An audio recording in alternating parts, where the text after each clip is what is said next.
everyone. I've made the big blunder. My team has informed me that I just did that entire introduction on mute. So here we go. We are broadcasting live over LinkedIn and Facebook. And today's broadcast is being brought to you by Accident Plan, the crash management platform for truckers everywhere. Remember, control the narrative, control the claim. Thank you, everyone. Yes, I figured it out. Can you all hear me now? All right, nodding heads. Appreciate it a great deal. And we're brought to you by FreightWeb. FreightWeb makes it easy to keep your trucks full and moving, making your customers happy while optimizing your loads and revenue. FreightWeb, optimize your operations. And because you didn't hear me the first time, I am Brendan Dawson. I am the founder and CEO of Accident Plan. I'll be your host and moderator today. So we are broadcasting over Facebook and YouTube, maybe not on LinkedIn. We all know how this technology thing goes. And we are honored to have an incredible panel of experts representing the entire supply chain who will share their experience and insight with our home audience. But before I introduce our guests, it's time for a pop quiz, and I ask everyone at home, please answer the following question in the chat. What is the oldest piece of technology that you still use today? And for many of us, there is a right and wrong answer to this. So please answer that in the question. All right, I see we've got sound. Randy Hudson's with us. Nick Romer, Tammy Gruner. Thank you, Stephen Title. Everyone else, we are good to go. So now to our panelists. When I consider our first panelist and our partner in this endeavor, the word that comes to mind is courage. She is an entrepreneur, which I can promise you requires deep wells of intestinal fortitude.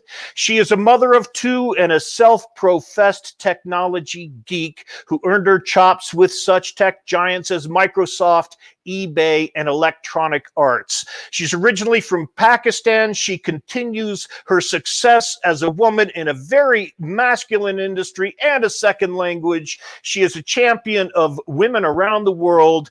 Please welcome Farah Ali. Hello, Farah. Hi. Good morning or good afternoon, and tell us about a little bit about your technology journey and what drove you to build FreightWeb. Yeah, so my technology journey started from playing games. I think that's kind of how I got introduced to the computer universe. And I got into Microsoft out of college. I stayed there. I was working in developer tools for a while. Then I moved to search. Moved to eBay when they were opening up an office up in Seattle, where I'm based. And after that, got to work my dream job in a gaming company, Electronic Arts. Got to work on all their games, FIFA, Madden, Battlefront. And then last year, I kind of had this itch to try something different and co-found a company. So I left my VP of engineering job at EA. And Will Payson, my co-founder and the CEO, and I decided to co-found FreightWeb. So kind of that's my journey. I'm probably the newest in this group to logistics. So I'm looking forward to learning a lot today. Wow, that's incredible. That's one heck of a leap of faith you've taken there. I can promise you, entrepreneurship is not for the faint of heart. And my friends, we all know the supply chain is only as strong as its weakest link. And here with us today is a man who makes things happen at the very top. He is often referred to as the godfather of shipping or the Gordon Ramsay of the loading dock. Ladies and gentlemen, please give it up for Mr. Ron Kane.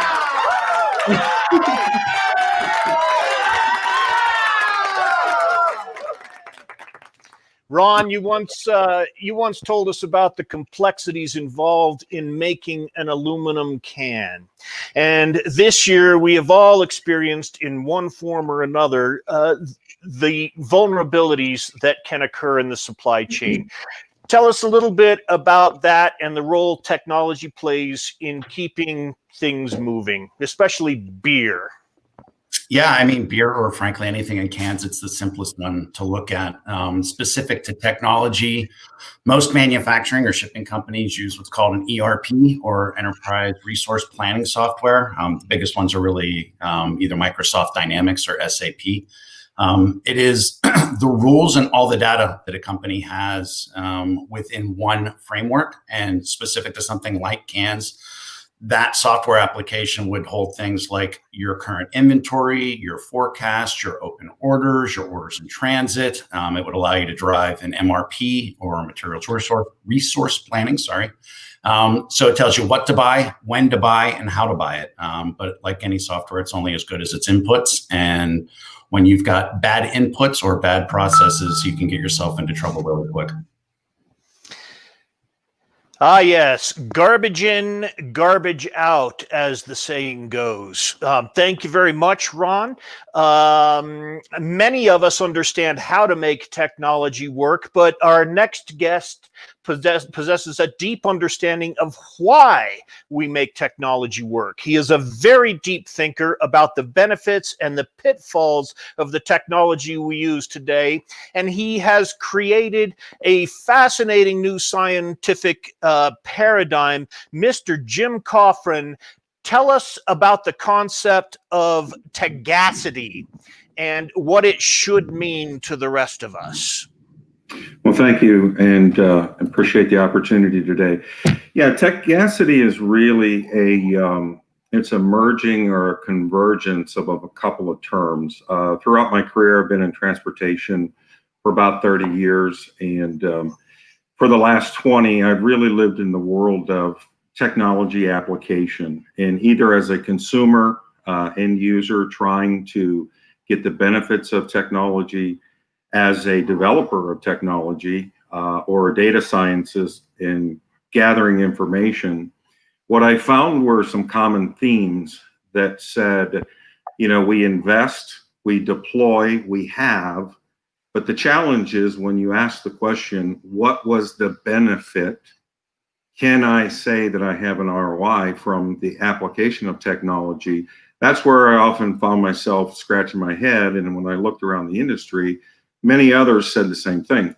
So really what it is it's a combination of applying technology or using some type of a scientific approach, but then rather than saying, did I do it? It's asking, did I accomplish the quality of being sagacious? So in other words, sagacity is, did I achieve very keen discernment? Did I acquire a judgment or an understanding, wisdom, what I call hearing the story from the data as a result of the technology?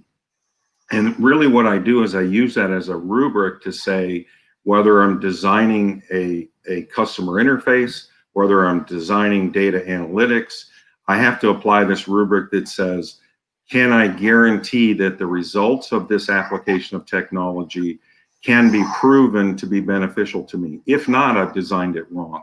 So that's the concept of tegacity.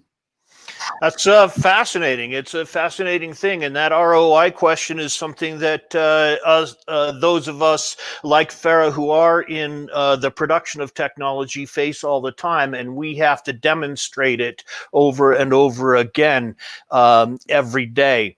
So we're starting to learn a lot about how ridiculously complex our supply chain is here in the USA. And because my background is in specialty and private carriers, I didn't know a lot about it until I met our next panelist. And I have him to thank for the insight that I have. He is a man in the middle of thousands of freight transactions every year. He is not only a student and a professor and a practitioner of freight brokerage. Please welcome Mr. Chris Jolly.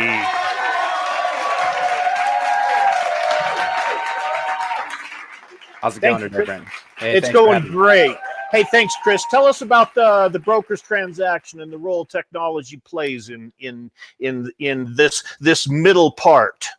Well, it plays every piece of our role in this industry, from our TMS systems that we operate off of, to our CRMs that we use to track any of our prospects, to tracking our drivers, to posting our loads, billing, everything in between that. Technology plays such a massive role in it. And you don't really realize it until you're out of it, like myself now, and kind of looking back, every little facet of our job involves technology. Wow, that's very fascinating, sir. Very fascinating. And tell us just a little bit about the brokerage transaction. I didn't know this until I spoke to you, but you are actually in the middle of buying freight on one side and then selling it on the other. And you do this how many times in a day? Depending on how big of your book of business, anywhere from 5 to 25 shipments in a day. And, it's, our whole role is to reach out to individuals like Ron and secure moving his freight. And then we reach out to the carriers and secure relationships based on the regions and the lanes that Ron and their book of business runs. And we facilitate every move in between that.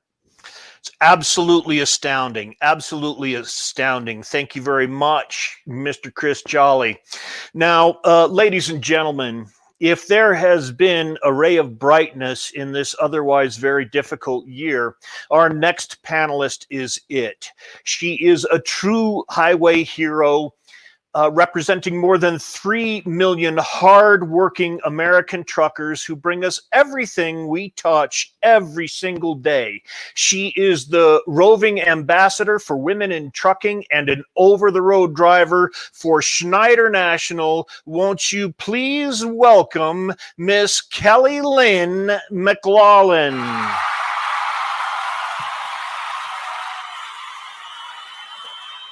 How are you? I am really, well, that is so sweet. Oh, I meant every word of it, just like I said. I mean it, Kelly Lynn. I really appreciate the work you do out there. Being a CDL holder myself, I know how difficult it is just to make a right-hand turn. And I firmly believe that our truck drivers are the most marginalized and underserved workforce in the nation. And women drivers like yourself, even more so. So please take a minute and tell our audience what your workday might be like so folks can understand just what goes into bringing the goods to our shelves in our homes. Well, it's not very glamorous, but it is a lot of fun. And I'm lucky that I get a behind the scene tours of how our country works and the infrastructure and that kind of thing. But I live in a tractor. I'm an over the road driver. So I sleep in my tractor about 5 to 8 days out of the week. And my work days are 14-hour days. My work week is a 70-hour work week. It's not the highest paying job in the world, but from what I can say is that the starting salary, you can normally double that starting salary in about 5 years if you stick with this industry and you commit to being a safe, drug-free driver. I usually set my clothes out at night because the first thing I have to do is get dressed quickly and run into the truck stop to go to the bathroom because I don't have those kinds of facilities in my truck. Then I will start my trip planning. It starts by looking at weather, looking for messages, checking where my customer is, looking at satellite maps, and then hitting the road to get to my customer. And sometimes my customers are live loads or live unloads, which means that I have to back my trailer into a dock and do it in a safe manner. And different customers have different requirements on what that means. And it may mean that I have to disconnect from my trailer or unhook brake lines so that there's no accidental movement or I get locked into a dock. And then some of my assignments are drop and hooks where I will drop a trailer that's loaded or empty and then pick up a trailer that is either the opposite of that. If I dropped a loaded, I'll pick up an empty and head out.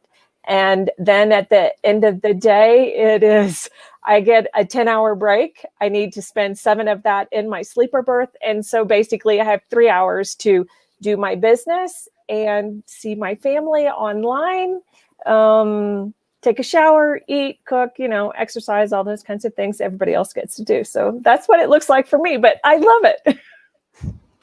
Well, we are so grateful that you do. And oh, the things we take for granted, like doing my business that you mentioned at the beginning of that talk. It's a tricky situation out there. You're basically living in a shoebox, parking at a truck stop, and you face a long walk just to go to the potty, right? I do. All right. Well, okay. We're going to bring all of our panelists in now, and we're going to go Brady Bunch style here and put everybody in. And we're going to answer the question. So the question is, what is the oldest piece of technology that you still use today? Micah Harvey, let's see. He says, Next Exit Logistics, a record player. Stephen Title, Ron's the oldest technology, is his record player. Vinyl records are the best. Yay. Let's see, who else do we have here? Micah Harvey says the wheel, you're close. The light bulb, pencil and paper, a space heater, and the fax machine and the toaster. And the reason we bring this question up, my friends, is I want you to rethink your relationship with technology here, because the truth is technology's been around for a very long time. And I will quote now Archimedes, give me a lever long enough and a fulcrum on which to place it, and I shall move the world. That's quoted in 250 BC. So I'd ask our panel to answer this question, but we've already rehearsed it, so everybody knows the answer. So Kelly, you use wheels and levers all day long. We all do. And so we hear in our conversations, when I'm talking to my clients, our end users who are drivers, we hear words like Luddite, technophobe. I hear comments like, my guys aren't really into technology, and I find it to be a myth. So that's where I find this myth. Oops, I forgot to bring Jim Coffrin in here because I have to ask him a question. So let's talk about this myth of technology and why it always involves computers. So let's see. Let me play to Jim Coffrin. I know you work in a lot of enterprise level situations. Can you address that question of technology and why do we think it's always about computers and smartphones? Well, tools in general, the application of tools, try to give us the efficiency of executing transactions, or to be able to go apply some type of an understanding. And so computers are very efficient at doing that. Computers drive everything from communication or phones to delivering products, delivering mail, to producing the foods and the goods that we consume every day. So the reality is we are living in a world that's driven by computers. That's true. That is true. Also, let's throw to our home audience, please. You have questions for the panel. Please put them in the chat. We want to get them. We want to get them read on the air so we can get all of these technology problems. The purpose of this entire broadcast is to know, what are you using that you love to use? What are you using that you hate to use? And what do you wish you had that doesn't exist?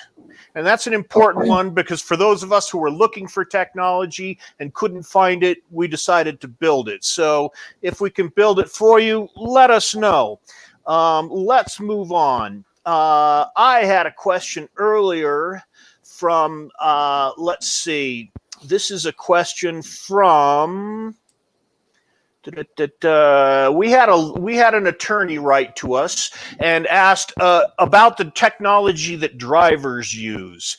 What are they using in terms of tablets, iPads, things like that, and why are they using it? Now, Kelly Lynn, you mentioned to me in an earlier conversation that you've had some experiences as being a trainer for Schneider National, and tell us about that experience and what your trainees use and what the effect is on them.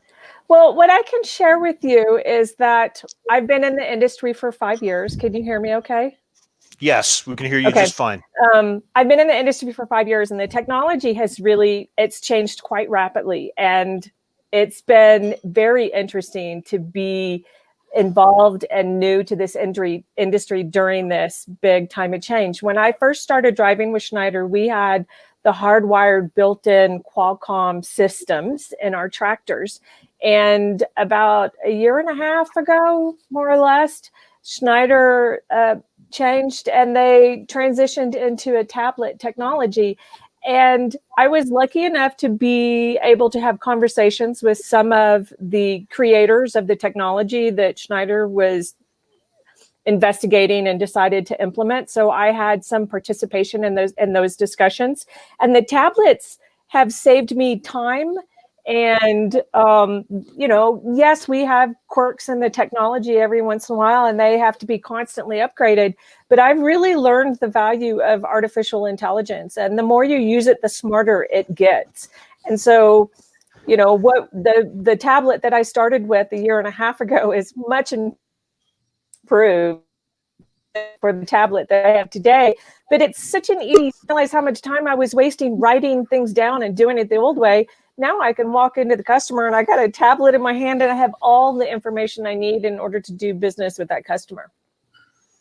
Wow, that's great. So you're all in, and I know Schneider was one of the very early adopters of technology, because they did develop the Qualcomm system more than 20 years ago. It's been around, and so that's very interesting. You threw out the word artificial intelligence, and I'd like to. That's something else I'd like to learn more about from our panel, because in my experience as coming from trucking safety and then moving into software development, my experience says that computers are pretty stupid.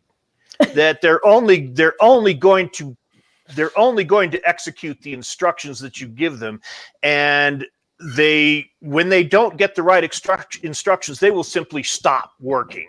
Now, other than that, they're very reliable. But Ron Kane, what can you tell us about your understanding of artificial intelligence and what it's supposed to do for us?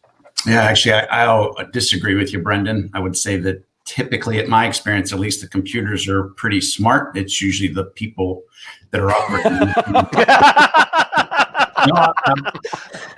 I mean, I can tell you, last big beer company that I worked with, we had a very sizable Southern California distribution business. We used AI for routing. We had 110 routes that touched 17,000 accounts on a monthly basis. We had software that absolutely was smart enough to do auto routing to minimize the amount of time drivers were on the road, to get them into and out of accounts, to make sure they would take into consideration things like traffic patterns and understood live if there were accidents, anything else.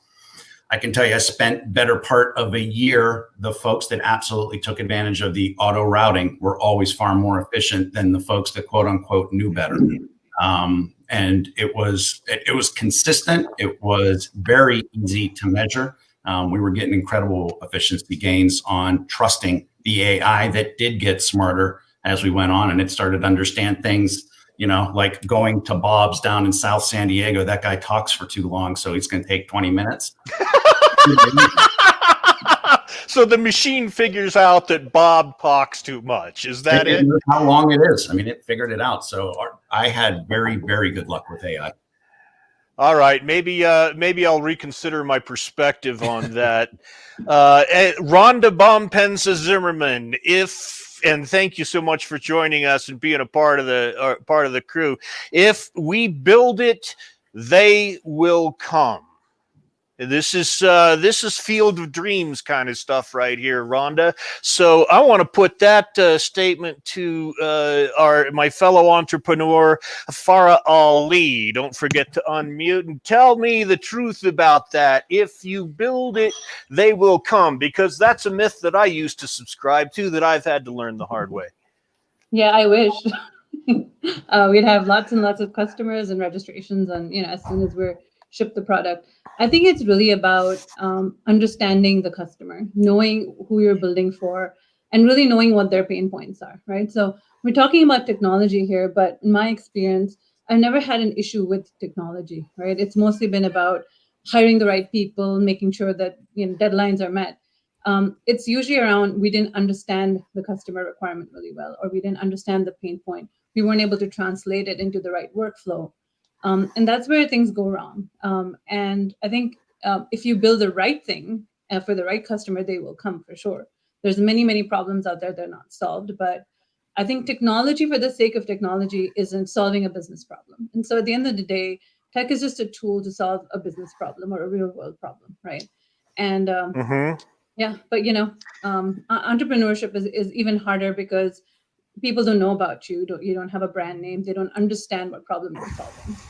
So that once you get that connection, that really helps. Well, and also just to explain the counter side to that quote from Rhonda is that you never have to worry about someone stealing a good idea. If it's really a good idea, you're going to have to shove it down their throats to get them to accept it. Is the way her quote is not wrong. I think it just needs to be in context, which is yes, if you build the right thing, for sure. It does have to be. It does have to be in context, and I have also learned that not everybody sees problems the same way or solutions the same way that I do. All right, TJ Knudsen, Nicole, Glenn, and I want to see a platform where all communication avenues are tied together, taking all lines and tying it together. We want to name it the Knot, and this brings a Chris is shaking his head there. Dad joke. Dad joke. But there's an important point here, and that is that there are a lot of different platforms that do kind of the same thing. And when you just think about communication platforms, we've got text, we've got email, we've got chat, we've got Zoom, we've got Slack, we've got all of these different ways to communicate, and I'm not sure it's actually improved communication at all. But Chris, go ahead and address this comment from TJ and Nicole. Sorry, it's just the dad joke aspect of TJ most of the time always gets to me. But in regards to communication, that is, as a broker, that's something that I have to live and die by. Like that is my true value add at the end of the day, because we're not offering anything different. We're all using technology for the most part, but what separates me and the value add that I bring is that I let somebody like Ron know when things go wrong in a reasonable amount of time, not after the fact. When there's delays, when there's a breakdown, when there's anything. As a broker, if I'm selling myself on having all of this visibility, why did I wait until the delivery time to let Ron know that the truck's running late? I would have known that 4 hours prior if I'm 100% visible. So that's where, tying all of that communication together, that's where the real value add of a broker comes in, is when you are providing that information. I'm setting myself apart from everybody by just doing a basic human thing, and that's just talking. So, okay. Yes. And tell me, how many communication channels are you using in a given day? As a broker, because you're talking about how important communication is, but you've got Ron over there who maybe wants a telephone call, and you've got somebody else who maybe wants to work on Slack. How many channels are you using?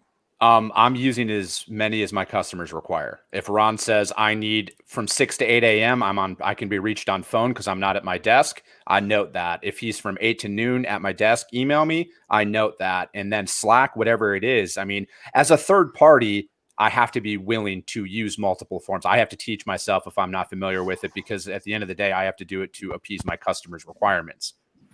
Aha. Okay. Yeah. So no matter what, you're going to use as many as it takes. Yes, without a doubt. Mr. Coffrin, go ahead. Tell us how we apply sagacity to this conundrum.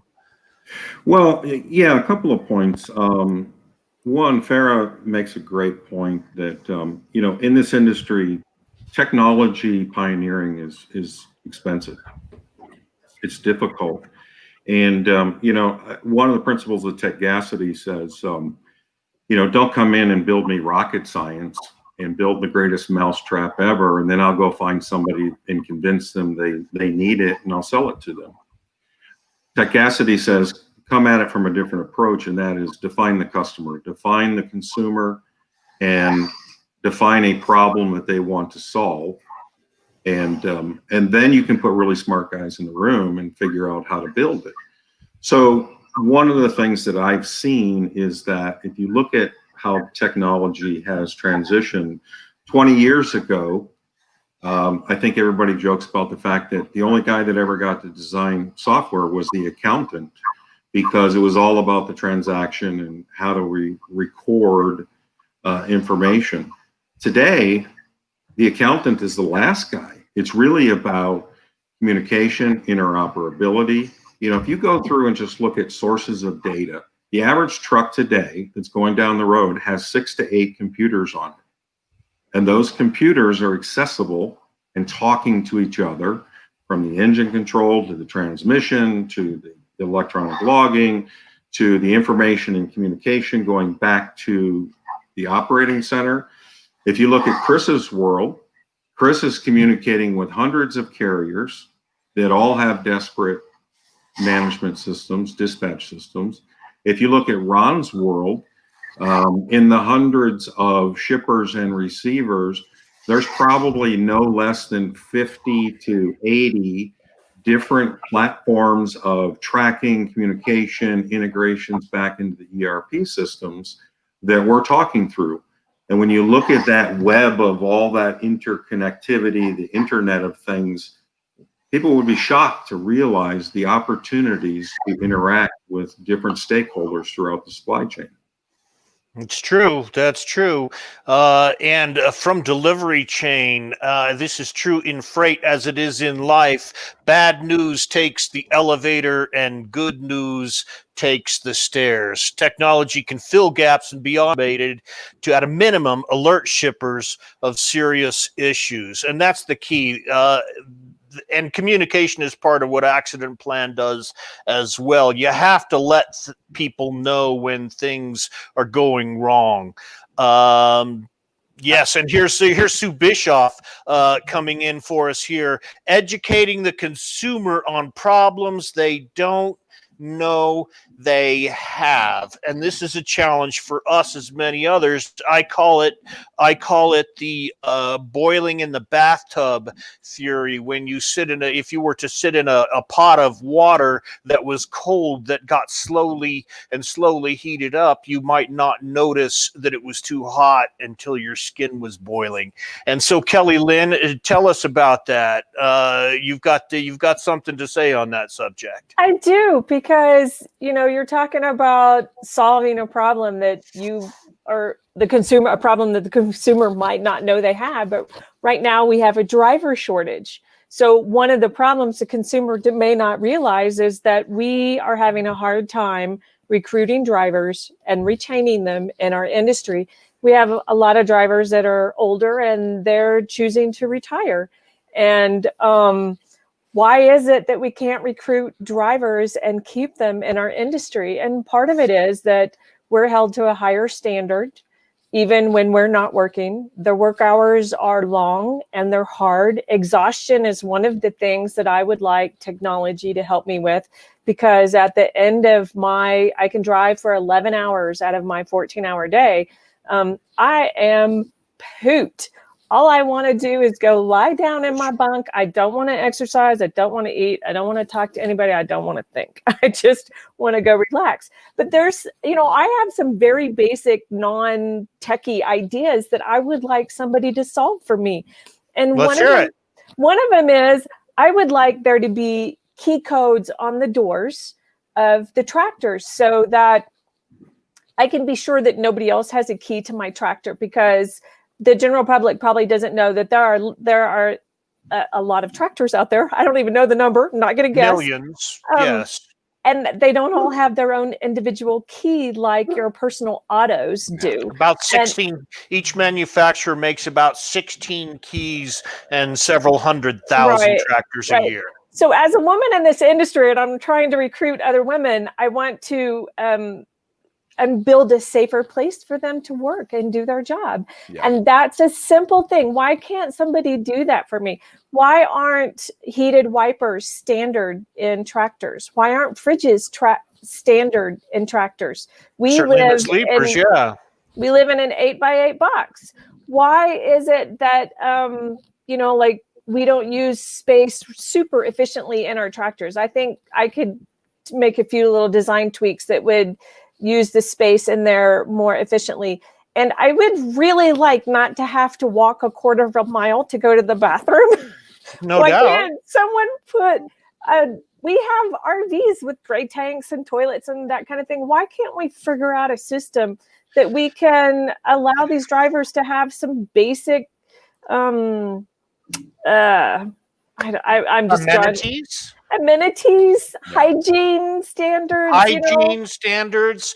It was hard enough to wash your hands on the road before COVID, my dear, and now look at this. So after listening to all of that, Kelly Lynn, after all of that, can you tell me whether we have a driver shortage or do we have a retention problem? And is technology a way to solve the retention problem? Because it could be as simple as a flushing toilet in the right place. I think equipment, comfort are key in retaining drivers. Pay is part of that. Having a great working relationship with your dispatcher or employer, whoever your connection is. Your freight coach. Yeah, your freight coach is very important. Safety is important. And right now we have an added, I think, hiccup in that THC is legal to use in many states, but it's not okay for drivers. Mm-hmm. And I think companies are finding that some of their drivers are being disqualified because they're using it. And, we do hair follicle tests now so that, that you can go back months. There are just things that, can make this life a little bit more comfortable and pay drivers for the risk that they assume on the road. There are more drivers that die doing their job than any other profession. So, Yeah, and John Radvansky, my gosh, the Ford had keypads on cars 40 years ago, and you are correct about that. And we talk about tractors, which were by and large designed for men, and the whole tractor cab hasn't really changed that much in the last 75 years. And I used to buy a lot of tractors, but there are probably about 600 line items on a tractor spec. And I've been there where the boss went through those line items with the red pen and said, leather on the steering wheel. And so from the other side of that desk, it's a cost benefit analysis. And there's a disconnect there between what the cost and what the benefit is of anything that you put on a tractor, whether it's a security system or heated windshield wipers. I used to make the argument that power door locks and power windows were a safety system. And I still make that argument to this day. So we've talked a lot about what we want. What are you using that you absolutely can't stand? What do you wish worked better? And I'll start. MailChimp, Facebook, things I have to use that I really don't like using. So let me hear it from Farah Ali. As a technology producer, do you look at another piece of software and go, holy crap, that's bad? I think banking systems are still pretty hard to use, pretty archaic. I think there's a lot of it to do with the tech, but then, regulations make it hard to, like, wiring money is so hard. And if you have, if you want to wire outside of the US, so that's one thing. Remittances. I'm seeing companies like Remitly and a few others are making some of that easy. And I'm really hoping the fintech boom, makes some of these banking systems, investing systems easier. But I would say in general, If you're talking about finding it hard, maybe that's what it is. I can find, I may have my personal preference of what like social media site I like or dislike, but I don't find it hard to use, for example, Facebook. But I may, Well, that makes one not of like us. it for other reasons. Yeah.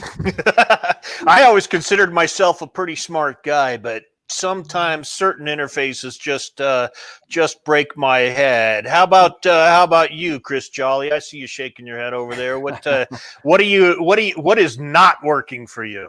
I don't have any complaints because like what I'm doing working for myself here is pretty minimal, I don't have any out of the box technology that I'm using for anything. When I edit out my videos for my daily content, like it started to recognize my patterns. So it started saving those features and everything else. So I don't know, like from a technology standpoint, I like pretty good overall. I mean, I'm kind of right there with you with banking and everything, like having to set up, that I can transfer between my personal and business and everything else maybe. But other than that, though, I guess I have no complaints. Chris, do you still have to fax stuff? I'm really curious about it. No, gosh, no. I still see a lot more faxes being used in this industry compared to on my iPhone. I was able to take a picture of my W-9 that I can email directly to people, and that was my only thing that I needed to do, fax one time. But other than that, I mean, that was the only thing. Well, and please bear in mind, it hasn't been that long since trucking has come kicking and screaming out of the paper and pencil era, where we might as well use crayons in a Big Chief tablet. So Kelly Lynn, you probably don't remember the days. You probably have no experience of the days of paper trip sheets, do you? I have had to do them. You've had to do them. And how much fun is that?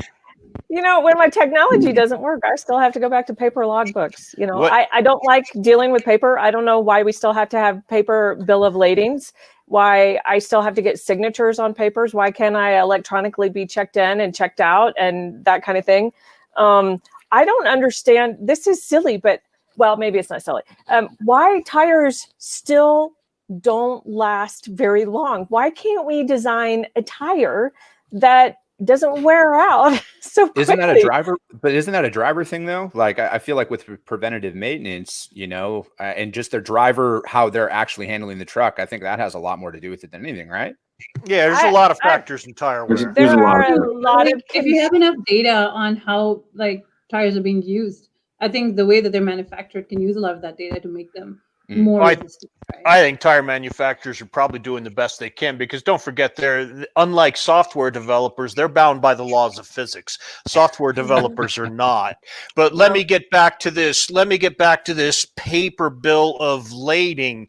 As I recall, back in March and April, the entire industry was upside down over how do I in the COVID era hand this paper bill of lading off to somebody without worrying about my safety. And my response is, why are we having paper bills of lading? And Farah, isn't that kind of in your wheelhouse?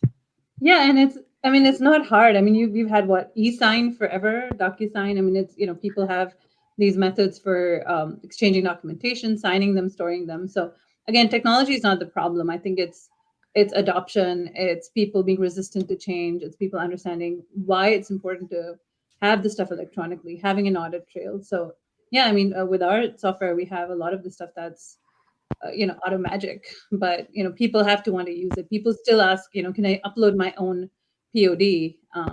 Yeah, sure you can. But, I much prefer going through DocuSign anytime I have to sign an agreement, because it's just, I know it does everything for me. So, again, it's not about the technology not being there. It's about getting people to accept that technology, change management, regulations, ELDs, right? We talked a lot about them, but I don't think they would have been as much in use if the mandate for ELDs didn't come along, right? And even then, it took about 3 years from 2017 to now to get some level of penetration.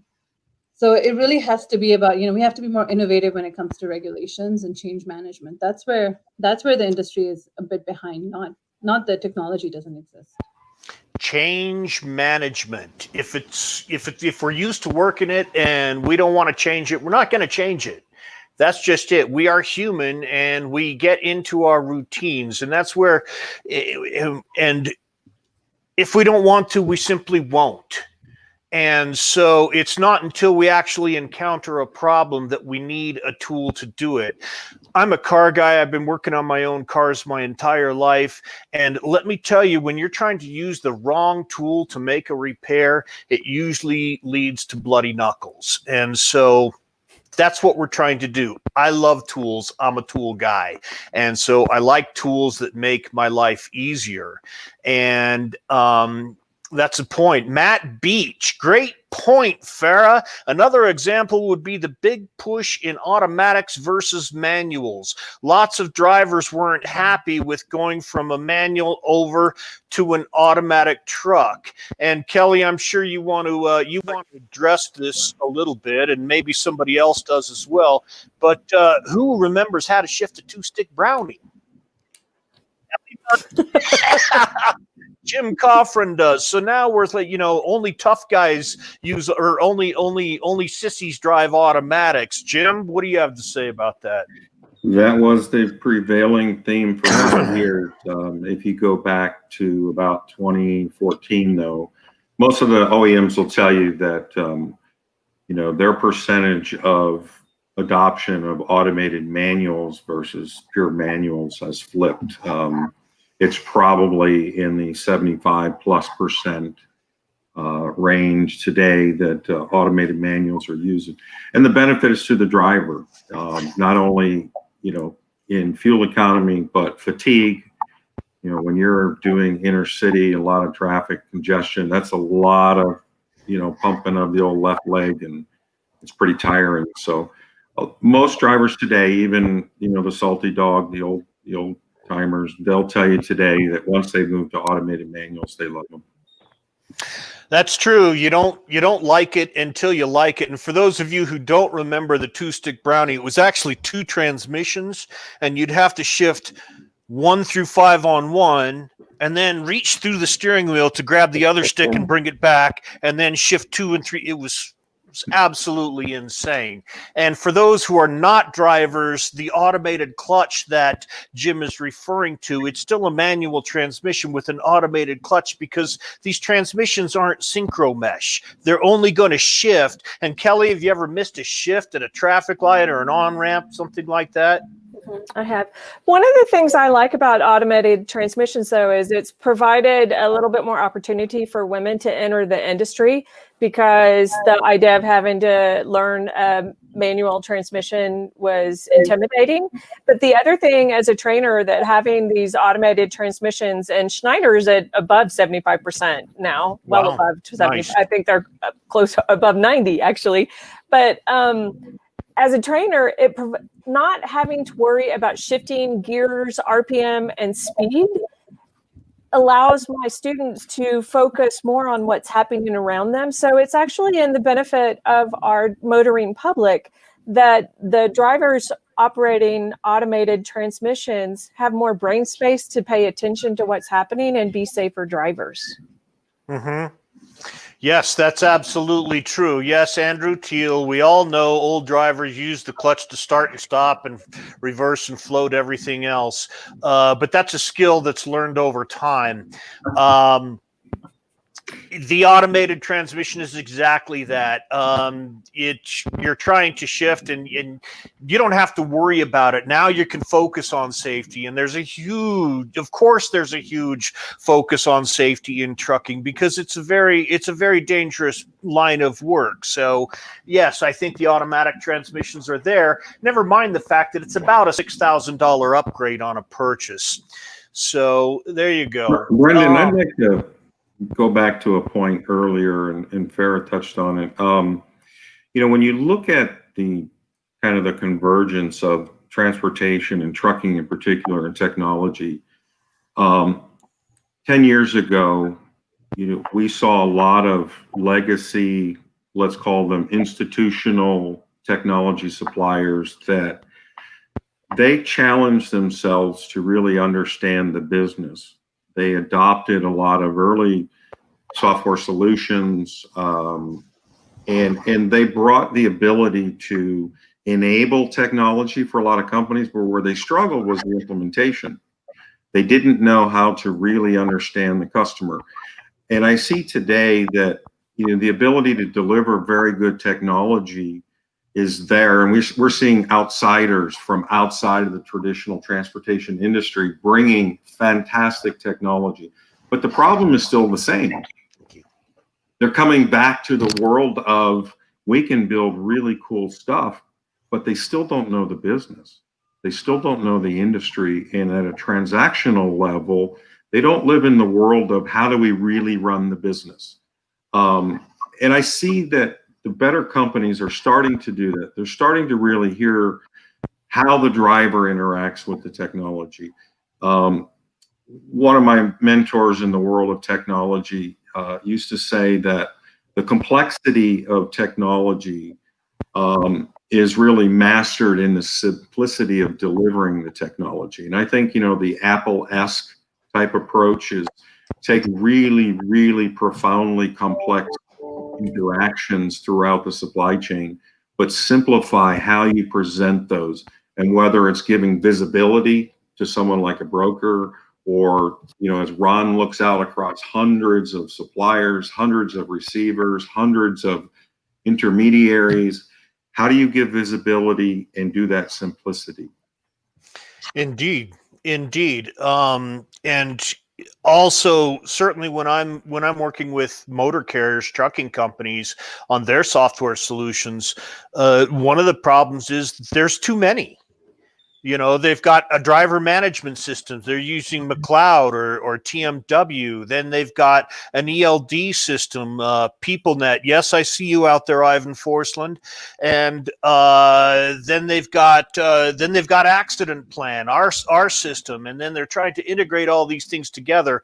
I'm going to put my stock in something called the API, the Automated Programming Interface, that is continuing to allow us to integrate all of these different solutions into a single platform. That's one of the things that we're doing, working to integrate Accident Plan within the ELD platforms like OmniTrax and Geotab and things like that, so that the user gets a single sign-on experience. Ron Kane, how many different software platforms do you touch in any given day, or do your clients touch in any given day? Dozens. Easy dozen. And it's actually something that, you know, Farah mentioned earlier about, and I've had debates about this before, about electronic bills of lading. For me, the problem is the fact that there's no ubiquity. I mean, there's just dozens. And if you're a shipper, every carrier walks in with, this is the software application that I use to make it easier for EBOLs. Like, that's great. You know what? One works all the time, paper and pencil. So sorry, sign it, go on your way. I have no interest in your app. So, I mean, until the government regulates something that just works and everybody has the same software application, unfortunately, shippers aren't going to sign up for 5 different signs for. Wow. I'm sorry, did you just say government regulation? I did. Wow. Okay, he did say government regulation of what now? EBOLs. There's Electronic bills of lading. Okay, so there's too many. All right. Put yourself, if you're a carrier, you come in with the app that you have as a company. If you're a shipper, I'm dealing with hundreds of carriers. I've got hundreds of different apps that I've got to sign up to make it easy for them. Or I think I'm clever and I develop one that I'm going to force on every one of the carriers, but you just magnify it multiple times. There isn't one. And actually, Farah gave an example that if you bought a house or signed anything with a bank in the last 5 years, you've used DocuSign, because that's how you get it. That's become the default. There isn't that for electronic bills of lading. And until that happens, it's just an argument that's interesting, but no answer. So somebody needs to create the answer.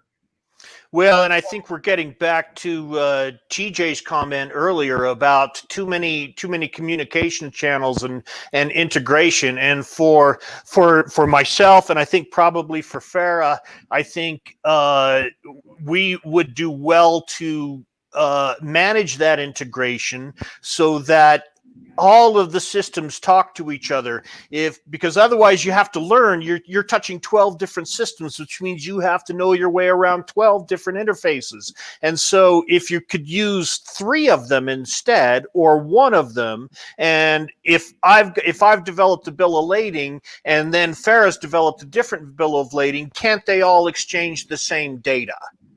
And is that a possibility? And is that something that we can get through without having to get government intervention? And so there's one. This is going to be our last question from Ashley Schmidt. Why is it that people in the industry don't want to adapt to new technologies? And I scratch my head all the time on this one. It's a time saver. When we went to, I put ELDs in a small fleet in 2004, which is pretty early adoption, but I was the only one in the office, so I needed every option I could get. So my workload, when I went to work to ELDs, my workload dropped by 70%, because no more paper logs, no more paper bills, trip sheets, no more tax processing. Why is it that it's so hard to adapt to technology? I want to take them all the way across. I want everybody on the panel to answer this, and then we're going to let everybody get back to work. Kelly Lynn McLaughlin, answer the question. Why are we so slow to adopt? I think it's human nature. Change is hard. Change is hard. Amen. Ron Kane? I actually don't think it's hard for people to adopt. I think that most companies do a pretty poor job of selling why it's going to be value added. All you have to do is look at things that people pick up almost immediately because they see the value. You referenced earlier Facebook. That didn't become an overnight sensation because it was difficult to use. People saw value. Grandma can see grandkids that fast. They make things like that work in this industry. I'm pretty confident that regardless of age, experience, or anything else, people will pick it up and use it. All right, Mr. Tagacity, why, if you believe it, are people slow to adapt? Well, I want to stick the finger in the eye of the technology producers in the industry, and I'll say this. Some of them, it's strategic, it's difficult. You have a lot of convergence of legacy platforms and systems, and it's very difficult to get development folks in the room and really understand a migration path. I think we also are burdened with this expectation sometimes that we need to bring the whole history lesson with us. So we preserve a lot of inefficient technology instead of just building new technology that works and move forward. And the last would be that, there are revenue models that exist in the industry. And so there are financial incentives to not evolve the technology, to not do the convergence. And I think there's a lot of players that are looking for how do they participate and how do they monetize the development of the technology. And that's a real white elephant that needs to be tackled. I'm encouraged by the folks that are coming in from the outside, and the progressive technology players are, really listening to that concept of simplifying and converging to one place.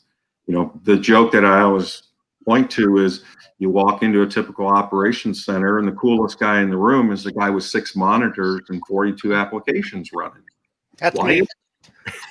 Why? Yeah, you've only got about 6. I mean, so, but very good. Always start with why. Always start with why. To quote Simon Sinek, if you haven't read his books, they're excellent. Farah Ali, why? I mean, I agree with everybody. I agree with Ron, Kelly Lynn, and Jim. I think one of the reasons is technology producers probably don't make it easy. So ease of use, things that are self-explanatory, things that are self-service. I think that's very important. And then, you talked about having multiple applications. So not assuming the workflow and trying to automate a workflow that doesn't map to the real world process. I think that's important. So trying to really understand, sitting with people who are going to use your product and seeing how they actually go about their day, what they write, what they use, and then actually translating that into a computer program. And it doesn't always have to be visual or UI, like you said, APIs. That's the way to go. If they already have software and they want to add an additional thing that shows them, the latest fuel tax, right? So Yeah. instead of giving them another app to go calculate that, how do you integrate that into their system? So And it's just about understanding the problem better. And I want to do it in the fewest number of clicks possible. Chris Jolly, you don't see the problem at all, do you?